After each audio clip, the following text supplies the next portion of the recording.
Welcome to Talk Drama to Me, because she want that D in 2 minutes or less. It is your hosts, Tiffany and G.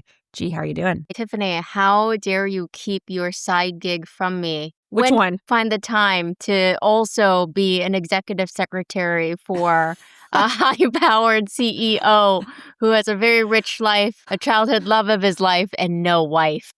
This is what NDAs are for, okay? Wow, that's so true. And you'd be one to keep them. I can't get anything out of you. But today we are going to go through it all. We are reviewing All I Want Is You. It's a vertical drama out of Short Max back in 2025. The only reason I brought this, to be honest, guys, was Noah Fernley, who we'll get to, and then some violin. We do have CEO Noah Fernley. Come on, that's really all I need to say, right? But if I must, it also involves a contract marriage, secret identity, and second chance love. What do you think about these childhood romance love lines? I think they're cute. I think it's Really? weird that they wouldn't recognize each other. I don't think I have an impeccable memory. I have a really good memory for faces and stuff, but names awful. I do think it's weird that someone wouldn't recognize someone. Your face doesn't change that much. It's not like they were 600 pounds and then they went down to... You I live don't in know. New York. Tell me faces don't change that much. Hey, when there's money, anything's possible. But but I remember there was one time I hadn't seen a classmate since I was 4 years old. And then I saw him again. And actually, to the point of weight gain, he was really, really heavy. And when we were children at 4 years old in preschool, he was not heavy.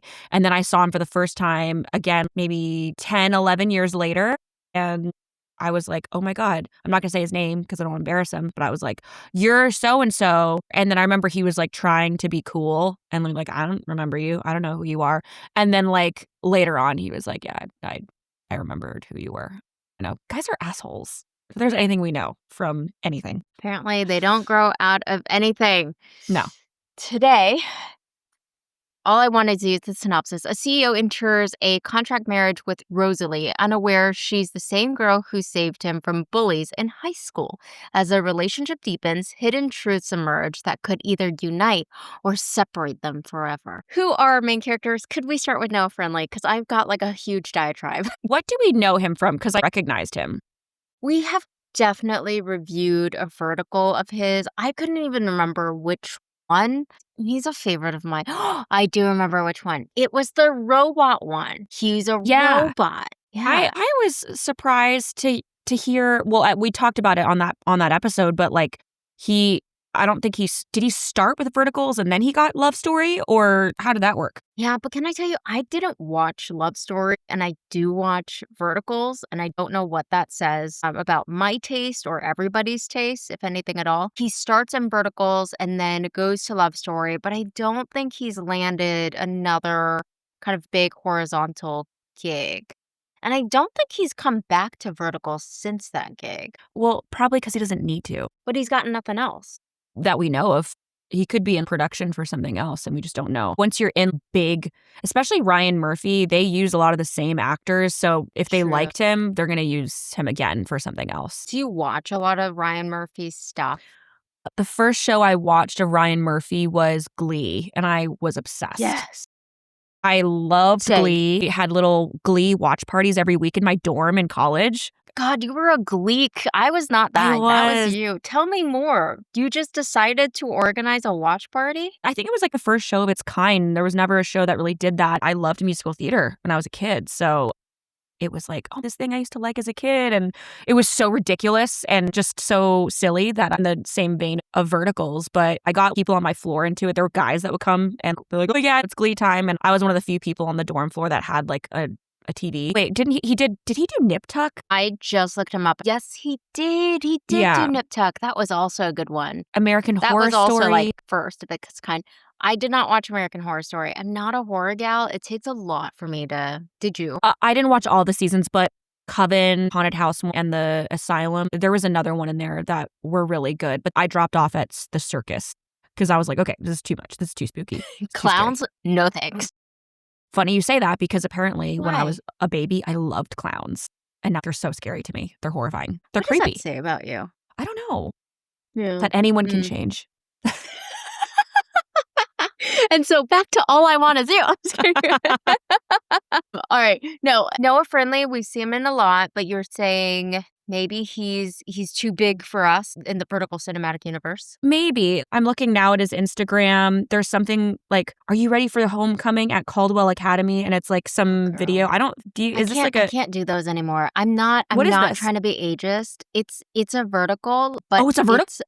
I think it's one Are they in he's school? filmed a while ago. Girl, they are in high school. There's That no is way. a grown man. He is in high school. Go look at the other actors too, and it's just like, at some point, we do have to give it up. I know Yeah. there's a resurgence of YA, but maybe that's to help the newcomers come into the vertical space. Yeah. We can't do YA for the next 10 years. I'm going to tell you No. what. There's other people that can do. I mean, he's a good-looking guy. He is one of the few people I would say, like, okay, he's hot. But he should not be playing a 16-year-old. This is crazy. Absolutely crazy. I know. Have we lost focus? Have we lost sight of what high school means? We've lost sight. Is it just like conceptual? This is how I think. Well, I was going to make a really bad joke. Never mind. I'm not going to say it. It was too dark. Never mind. I would say this is how people get in trouble for dating people that are too young, because they're like, "Oh, she looked 17," but I don't know. All of us in vertical drama land don't actually understand what a 16-year-old looks like because we're so accustomed to Noah Fernley playing a high schooler. I get it. We've just blurred the lines of what a 17-year-old actually looks like versus anything else. We're enabling predators right now. Okay, we'll call Chris Hansen. All right, guys, we need Chris Hansen. Did you see that Robert Pattinson? I didn't believe Robert Pattinson as Chris Hansen until they released a short trailer. Are you saying Pattinson? Oh, God. Sorry. I'm like, who's Robert Pattinson? Like, I'm sitting here having a brain hemorrhage. Okay, Robert Pattinson. These European names, I swear to God. Yes. So when I first heard that he was going to play Chris Hansen, I thought, I don't see it. But actually, I don't know. Piqued When my does that come curiosity. out? This fall? They just released like a short clip of it. You should go see it. It's quite good. I definitely will. But he's been in everything. He's going to be in Dune. He was in Odyssey. He was in the drama. I love the drama movie with Zendaya about, I didn't was watch so the whole good. thing. Sorry. Was What? it? How do you not watch the whole thing? I can only watch vertical dramas because they're only an hour long. What happened to my attention had span? substance. But I did go and see all the clips, and I agree with you. What can't that man do? I actually thought the chemistry between Robert Pattinson and Zendaya was believable, right? When we think about couples and chemistry, I'm like, this is pretty good. Yeah. I could not stop laughing when it's been revealed and they go meet the photographer and she keeps talking about shooting. Oh. Yeah, no, it's so good. Yeah. A24, man, whatever they're doing, keep it up. Did they also do Obsession? I want to say yes, but I can't be sure. The only thing I've seen from Obsession is that dining scene, and that takes you on an emotional journey. I didn't see it in the theaters. I saw it once it was on, regular TV. I watched it on Peacock. That was so good. My boyfriend, he knows how I get with scary movies. I'm really bad with them. I scream. I have to walk around. I pace. I get really anxious. And I actually, on parts where I feel should have been scary, I don't know if it's because I'm a little bit of a crazy girl, I was sitting there laughing. I was like, oh my God, you go off, girl. She was so good. I was laughing. It was more of a funny movie to me than a scary movie. So maybe you should watch the whole thing. Matt's probably so scared right now. He's like, if I push this girl, why is she laughing right now? Why is she laughing? That probably crossed his mind. I'll ask him. He really was. He was like, and I'm just like, that's just, oh my God, the man. Of course she's going to do that. She's a girl's girl. What can you say? Of course she's going to kill that other girl. Of course. She got an inkling. Of course she will. Oh, no. We are not a good influence on you. No. You've got crazy films on either side. Tell us about Haley, because I don't think I've seen Miss Haley Evans in quite some time. Really? Maybe I just remember her from when we were going to do this like weeks ago, and I looked her up and everything. I feel like I've seen her before. But she's cute. Yeah, she's a budding actress. under 10K followers. I wonder what that's like as an actress to be like, oh, I'm working with this guy who's a love story in this. And I'm like just, starting out. I hope he was nice to her. I hope he was a sweet man. There are some rumors in the vertical cinematic universe of difficult co-stars, but nobody names any names. The vertical drama land, just call a spade a spade. We had one recently where people would talk around it. I'm like, what are we even talking about? I don't know, good 30 minutes until I realized James Franco is in a vertical drama. Wait. I don't. Wait. Did you just say James Franco? James Franco is in a vertical drama. Yeah. I need to text my boyfriend right now. Why are we not reviewing this one? When does it come out? Wait, hold up. I just want to make sure we are on the same page. James Franco has some pretty credible allegations of sexual misconduct with his students. Yeah, I'm just more shocked that he's in a vertical. I already know he's a pervert. So I would not like to review because of said allegations, but we already know he's a pervert. I want to know how horrible he does in this. Jesus Christ, you're just like, how far does this go? You really listen, I'll find it illegally so I don't have to give him a view, and so he doesn't get any credit, so he doesn't get any royalties from my view. But I need to see how terrible he does. There's not even a part of you that is curious? No, because I already know it's going to be terrible, Tiffany. I've watched enough vertical dramas to tell you it's not going to go well. Also, isn't this kind of crazy? I feel like this would be a stepping stone to get to movies that he has already done. Isn't this actually a beautiful thing to witness, that he now is almost regressing and going down to a vertical because he's so shitty and so perverted and so gross and people haven't forgotten. It's a beautiful thing to witness. You want to see the downfall of a man? Again, guys, this is just the movie Obsession again. We are getting some notes. This is great news. You want to hear people like him, Louis C.K. They can't do anything, so they're like, oh man, okay, well, this vertical audition. Could you imagine Louis C.K. in a vertical right now? What would we even watch? Sorry, don't go into this corner. Sorry, also Louis C.K., very credible allegations of perverted misconduct, just FYI. Yeah. I'll think about it. I'll take it offline. Can I just read you the text that Mac, my boyfriend, sent me? Yeah. I texted him. I said, did you know James Franco did a vertical with 6 question marks and exclamation points? And he said, oh God, how far he's fallen. This is what I'm saying. This is beautiful. We're coming around. As a society, we're rebuilding. This is good. We're making the right people famous and the wrong people regress. Got it. All right. In that way, I totally agree with you, Tiffany. That's right. Maybe we'll review his comeuppance here. Come down it's. Come down is that a word? Is comeuppance even a word? I don't know the English language. Sorry about that. Speaking of come downance or comeuppance, someone tell us if these are real words. Let's get into All I Want Is You. You want to take us through? Yes. Do we do any disclosure on this of the severe amount of bullying, or do we just assume that everyone knows that that's going to be a horrible thing that happens? No, maybe you should, because this is a 2025, and in recent history, a lot of our girls have toned down on that, but you're right. Sorry about that. That's a smart call. Go ahead. Go for it. Yeah, disclosure, lots of bullying if it makes you sad. Skip like 2 episodes. We start with, I love how you name these characters, Wheelchair Guy. We start with Wheelchair Guy getting bullied at school, and the nerdy girl steps in to save him. This is how she steps in to save him. She comes into the scene. Wheelchair Guy is sitting. 3 nerds. One of them definitely doesn't look like he's in high school. He looks like a DP that they borrowed for the scene, right? Like surrounding the Wheelchair Guy in what looks to be a cafeteria. She walks in, violin in hand, and says, a peanut allergy is deadly. It's like, girl, yes, I do believe that's the point. Bless her. So now the bullies dump a milkshake on him. She smashes cake in their face. Yes, girl. And things escalate until the Wheelchair Guy takes a chair to the back, protecting her. Sorry. This is so funny. I love your summers. Okay, but he can walk? Right, he can stand? Get a wheelchair. What is that for? Yeah, it's an accessory. It's a vibe, actually. Yeah. The wheelchair is a vibe. Now, after this, he gives her a bracelet to cover the scar that she got in the fight. So that's very sweet. I do love that, like, no first aid. I don't know where the teachers are. But what did he give her instead? A bracelet over her open, festering wound. Romance. It's not dead, y'all. No school nurse, nothing. We fast forward to 10 years later. The same Wheelchair Guy is now a rich dude. He's working out.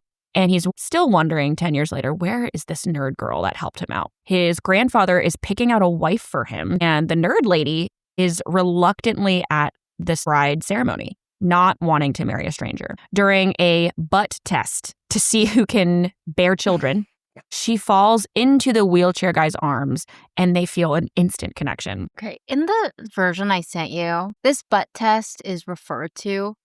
But I have a vivid memory of an actual butt test. And so y'all tell me if I'm crazy, but I was so sure that there was a scene of women showing this man his butt to see if they could bear children. I don't think he knows how kids are made. Not to get too graphic, but the butt has nothing to do with it, sir. The wheelchair guy scolds his grandfather for the disrespectful contest. Thank you. But begrudgingly, so he's like, this is stupid. But I mean, since you already put them together. But she does have a nice butt. You're right, Grandpa. She got that donk. Which actually she didn't. She would have failed the butt test. No. I was actually just watching, Mac has been rewatching Fast and Furious, going through the whole franchise. And it's crazy to see just the body type difference of what was considered really hot then in the early 2010s versus now. Gal Gadot is in it and she's maybe 100 pounds. These women are skin and bones and they're dancing in their swimsuits like with the cars. And I remember then being like, oh, they're so hot. I want to look like that. And then I'm seeing it now. And I'm just like, damn, they're so skinny. They have these tiny little butts and there's no shape. So I'm assuming this girl would have been knocking out of the park in Fast and Furious 5 in 2009 or whatever it was. 12? I don't remember when it came out. Love a good Fast and Furious movie. Are you going to get anything intellectual out of it? No, not an intellectual exercise. You helped me come to this revelation. It took me until I think the third or fourth one that I watched. I'm sitting there and I'm like, this whole franchise is a man's soap opera. I wouldn't have come to that conclusion unless it weren't for you and me watching all of these vertical dramas that are basically present day soap operas. It has all these tropes. Amnesia. And then she died and came back to life. I'm like, came back. Yes. I'm like, this is a soap opera. And then Mac is just sitting there laughing. He's like, now you get it. Do men admit that this is a soap opera? And they're like, of course not. But it is. And he loves them. So yeah, it's the man soap opera. Dude, Mac and Christopher Nolan actually so much more in common. Did you know Christopher Nolan also loves to watch the Fast and Furious franchise? That doesn't surprise me. It's like a guilty pleasure, I think. Yeah. Well, and because it has all of these core tropes, right? And what are his movies at the end of the day, if not emotional men? Yeah. No, I don't know if this is the case because I haven't seen all of the Fast and Furious. I've only seen about half of them at this point. I was going on this rant about it being a soap opera. I was like, now the only thing we need now is some kid to come out of nowhere and be like, oh, I'm a long lost child of blah, blah, blah. And he was like, stop talking. And I was like,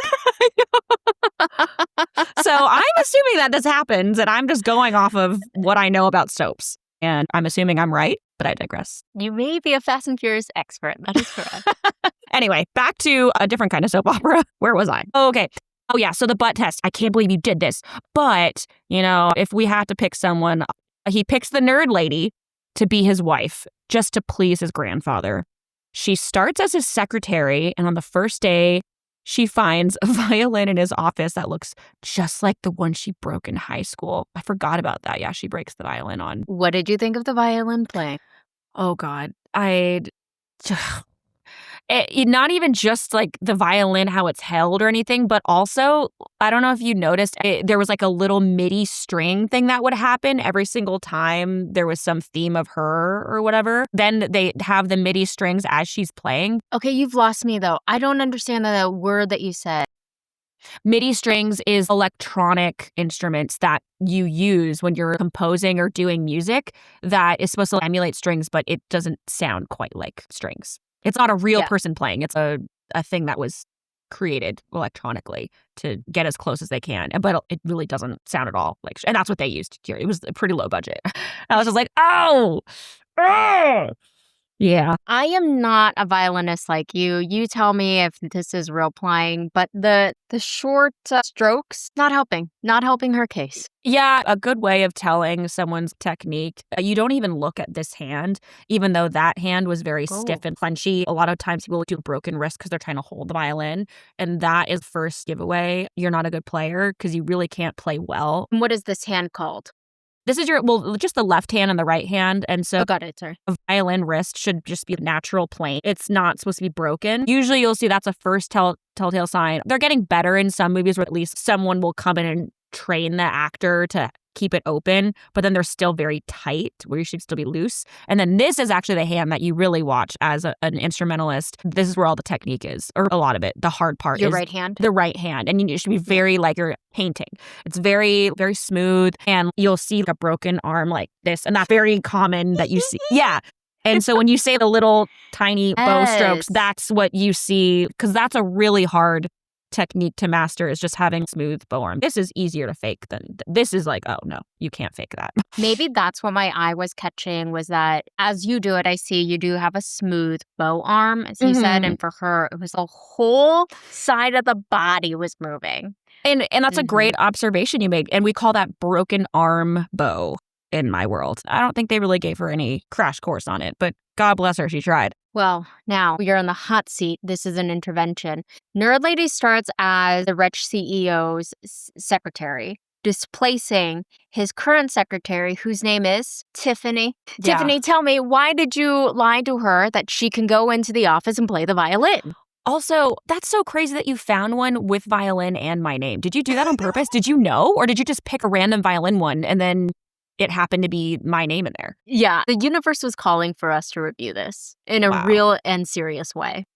That's crazy. This is a DNF, and so typically at this point, we should have stopped here, but I am insane and I have gone through, so you know what my answer will be. But for you, tell me, did not finish, do need finishing, was there enough here? I would have liked to have seen a little bit more atrocious violin playing in the preview. Because you hate yourself?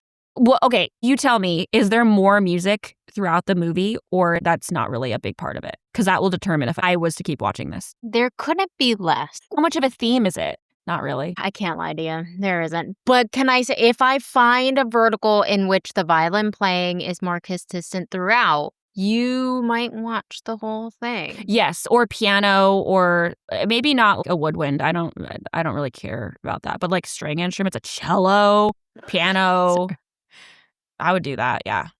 Violin. So flute verticals, get out of here. Or even singing, like watching them fake sing or lip sync. You know, like Hilary Duff when she does her little ha in that one movie. What was it, Raise Your Voice or whatever that movie was in the early 2000s. Okay, so a violin vertical or a piano vertical that may have more playing throughout, I may be in the money. Even cello, the whole Pedro Pascal movie coming out, I'm absolutely going to go see that. Pedro Pascal plays the cello?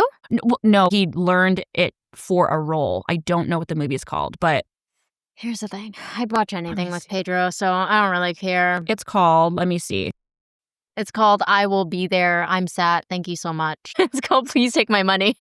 Behemoth. The release date is December 4th. And I'd already have seen articles and things of him talking about how it is the hardest thing he's ever had to learn to do. And I'm like, fuck yeah, it is. Yeah, it is. Because string instruments are awful. I don't know why I take that as a point of pride, but it's a really awful experience. It can be a very awful experience. As a professional violinist, you are not selling it for others, for up-and-comers. No. I wouldn't wish this on my offspring. Absolutely not. Absolutely not. No. But maybe a vertical. That possibly could make you more money. Okay. Well, guys, then did not finish finishing. What do you want? I'm not going to finish it. But you tell me how it ends. I can't get you. I'm going to tell you how it ends. And I did finish the script, but I do want you to know this was actually the first DNF. Like, truly, conceptually, this was the first DNF. That in the second half of this, as I'm doing it, I'm like, man, there is nothing good here. I did finish the script, and we are bringing it to this pod because, you know, no script is a bad script. But guys, this is our last DNF. We're closing it with a real dud. Stay if you love Noah Fernley. Leave if you were looking for anything else. It's my warning. Okay, behind the paywall, the rich guy who is wheelchair boy, but rich guy is immediately reminded of the nerd girl he's looking for when he sees Nerd Lady playing the violin that he had repaired by like a master luthier, right? The way that Noah Fernley handles the violin. The man was not a band nerd. He has never touched a violin in his life. He was like holding it from the stem with 2 fingers, right? And like 2 fingers to the bow. And just, it was a whole scene in the vertical of him trying to place it back onto the stand. He hands Nerd Lady a marriage contract, offering to invest in her father's failing company if she provides an heir. She signs, but they agree it's purely business. We could talk about the morality of surrogacy, right? Particularly if you can, in fact, produce children. Does that like water down these agreements in some way? Wait, guys, did you know you are both rich and you could just get a surrogate? Like these contracts really don't mean anything, no? Right? Everyone gets they're very rich. These verticals. Later, Nerd Lady is bullied by rich guy's secretary. Tiffany, I'm looking at you. Okay. Sorry. You gotta account for this. She bully her for sucking at violin? Maybe. You tell me. You tell me. Okay. You lock people in a bathroom, in a corporate bathroom somewhere. Rich guy rescues her, blacklists said secretary, and carries Nerd Lady out, declaring, "No one bullies his wife." Noah Fernley has never met a door. The physicality in this is really killing me. I used to think of Noah Fernley up here, and now it's just a little down here. He kicks through the bathroom door to save her, but the door was unlocked, and they clearly could not damage the set. He pretends to kick it, and someone pulls it from the other side, making sure there could never be any damage to said bathroom door. No doors were harmed in the filming of this vertical. It reminds me of the other time. Remember when that guy was supposed to kick through the door to save the kids? Didn't he like kick it and then it like opened up towards him instead of like being... Because they can't harm these sets. Too expensive. Then we fast forward. Rich guy mistakes Nerd Lady's sister, Aurora, for Nerd Girl and tries to pursue her, but starts to realize it isn't her when the imposter can't play the violin. This is for you. See the violin. She got bullied. He saved her. She got kidnapped. He saved her. He starts noticing, like, maybe this is Nerd Girl because of a body wash. Apparently, we all use the same body wash for decades. Nerd Lady realizes Rich Guy is, in fact, the boy from high school who saved her. Rich Guy and Nerd Lady share a passionate night together, but he wakes up confused, thinking he cheated on the love of his life. And the love of his life is the girl from Nerd 10 Girl. years ago. Yeah, he doesn't realize it's Nerd Lady. Got it. But the body wash, Rich Guy, but the body wash, okay? Nerd Lady reveals that she's pregnant. Wait, and they only slept together once, right? Slept together once. And this is where also I'm like, if anybody's ever tried to conceive a child, not unless you're 16 maybe, but the older you get, it's hard to, the wind has to be right. The moon has to be in the right place in the sky. Like a lot of stuff has got to come together, but apparently in vertical dramas, one and done. So the mean girls are now the secretary, Tiffany, the secretary and the Nerd Lady's own sister, Aurora. The mean girls conspire now to kill Nerd Lady, but Rich Guy saves her again. Ugh. Wow. See what I mean? Come on, guys. Come on. There's got to be more to life than attempted murder. Rich Guy proposes to Nerd Lady properly. He explains he wants a real marriage contract with her, and then they kiss. Me. Nerd Lady's father tries to claim her shares of Rich Guy's stuff, but Rich Guy shuts him down. And instead, Nerd Lady is put in charge of her father's company. They kiss again. The end. Wow, they really wrapped that up quick. The moral of the story is to marry rich. They get married. She's now rich and now in charge of a company. Yeah. Hey, if life were only that simple. Question. What happened to the violin? Is this a rhetorical question or are you going to... We have a whole butt test, but we don't have like a violin playing test. You're right. Oh my God. That's awful. It's the storyline's right there. Oh yeah, my God. You could have just made it more about like playing the violin. Yes. No, that's what I said. If you would have told me that there was more violin throughout the thing and there's a whole test of like, okay, the girl that I loved, she was a great violinist. Play for me. Sing for me. I would have kept watching. Dang it. Could you pick your violin out of the lineup? Probably. Yeah, probably. Yeah, I think so. But also, it's the way you play it, too, can change. I can pick up my playing out of recording. When I've heard songs, I can hear when it's me because I know how I play something. That's crazy. See? So could have done a violin test instead of kidnap, rescue, attempted murder, rescue. Could have just done the violin thing. All of a sudden, love of life. This is why you got to put us in that script writing room. We'll get you Yes. sorted out. Thanks so much, guys, for hanging in there for our last DNF. Tiffany, actually, the format's kind of merged at the tail end of this. Yeah. I continue to watch all of that. Nothing No, changed. Nothing changed. I'm sorry, guys. The whole point of the DNF was to give us more time back to have a hot girl summer. I didn't have a hot girl summer. I had a tepid girl summer. Yeah. Yeah. I gained 10 pounds. I still never finished anything that we watched, and you finished everything. So nothing changed. We changed the branding, and then that was it. Gosh darn it. Yes. With that, I will see you next week for a full episode. And please, I don't know, do the things, the social medias. Okay, bye.